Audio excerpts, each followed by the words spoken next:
Welcome back. We're here again with the 2017 Dodge Ram. Now we're gonna cut the power wire to length so we can install our fuse. Remember to measure twice and cut once. Here we are measuring, making sure. Once we're 100% on this, we go ahead and cut. I like to use the OFA to do a thin line around the protective, and then I peel it off. Sometimes it's easier than others.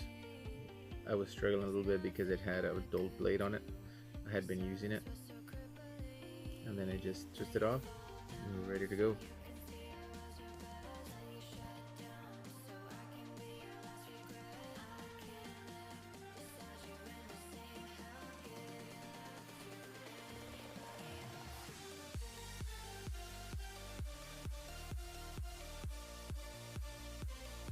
Here's a bit of a better look. Go all the way around it, and then from the line that I cut into, I cut out and peel it like a banana. There she goes. Now we're going to put our fuse cap in. This is a red gasket. It seals the fuse housing so that no water gets into it. I was in a bit of a rush and I kind of put it in backwards, and then when I took a better look at it, I saw that I had it backwards, so I just went ahead and fixed it, switched it around.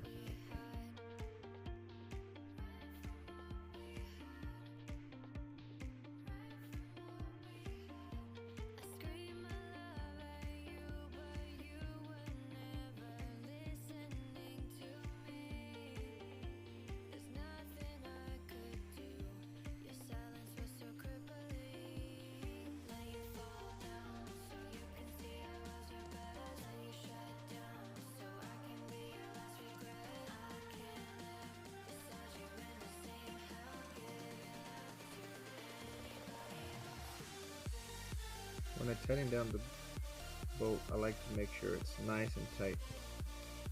Not really tight, but make sure that when I tug on it, the wire does not come loose. So here is the red rubber gasket that you can see, your O-ring. So you can see how it slides into the terminal. And then when I put the cap back on it, you can see the other two O-rings that it has to prevent water from going into the fuse. Here they are, nice and tight, and now you can see the two O-rings.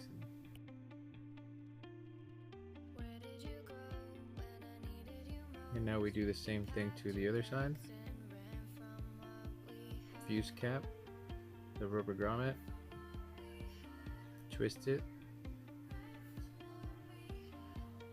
tighten it up, and ready to go.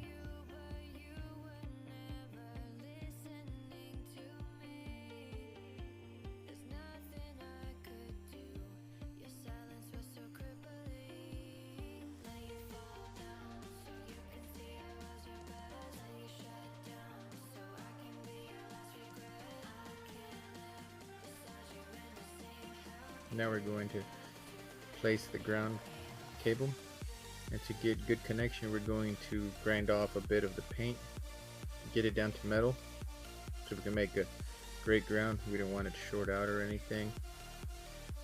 On and off connections of electricity will heat the wire up, causing the insulation to melt, and that's not good. So this is the bolt that holds the seat down. This terminal needed a little persuasion to fit correctly, so we did a relief notch. Now the bolt will fit in. What we did was we took the 17 feet of speaker wire, connected both ends to the speaker, well, one to one speaker and the other to the other. Now we made a loop. We routed it back to where our amp sits. Now we cut the loop, and now we have two separate speaker wires. This is how we use the terminals on the speaker wire to hook up to the amplifier.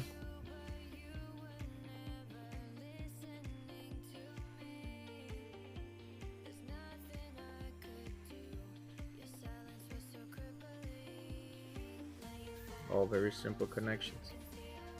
Then we crimp them. And we're ready to go.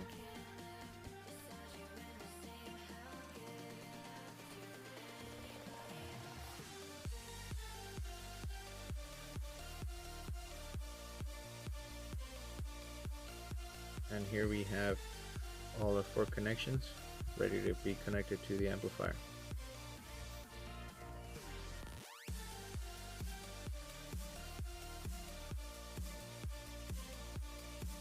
Before I cut the wire, I make sure I have a few inches longer than what I need.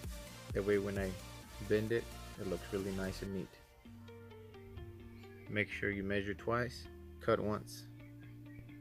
This is what underneath the carpet, what it looks like. And that's where our amplifier sits. And here we have our amplifier powered up. We went ahead and put up that ground so that we can turn on the amp.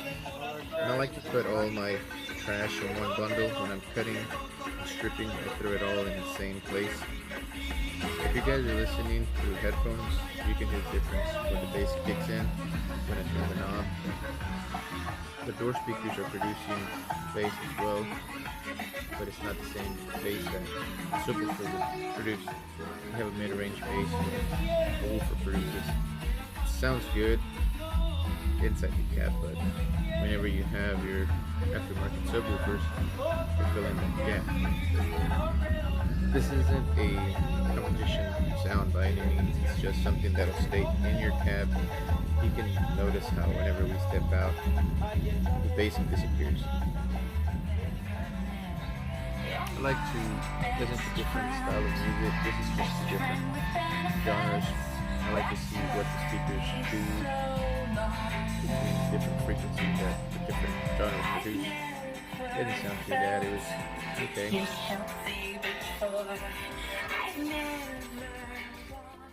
Okay, so now we have the amplifier sitting where it goes. All the wire connections ran to it, nice and zip tied, makes it look nice and clean. All we have to do is put our seat back on and buckle everything up. And here we are. I'm sure it looks like it was never disassembled. Everything is tucked away. The customer won't see it. The only thing he can see if he looks underneath the seat. That's why we do a clean install and it looks legit. Behind the seat, nothing. Everything's very nice and neat. I wanted to do a close-up of the junctions I do with the wires. So I'm going to take a stripper, strip the wire. I'm not going to cut it, I'm only going to peel the protective layer over, and then I'm going to stick a pick through it and separate the wires. Now I will strip the wire that goes into, I'm going to twist it. I'm going to separate it into 2 sides. One of the sides is going to go through the hole that we made with our pick, and then we're going to wrap the wire around it. This is a real nice and tight, very strong connection. You're always going to have connection. A lot of people want to use T-tabs. Those get loose, they wiggle loose, they come apart, they're faulty, they don't always have good connection. And once you have your wires tied around, we're going to add tape to protect it from grounding out anywhere. Make sure that it looks nice and neat, and wrap it around twice. If you can, most of the time you won't be able to put heat shrink it on here, so electrical tape will do. See how nice and tight it is. Now you just add your zip tie. Here's an example of one of the connections on the install on the Dodge Ram. Adding the zip tie will keep that tape from unwrapping. It'll keep it in position. And thanks for watching.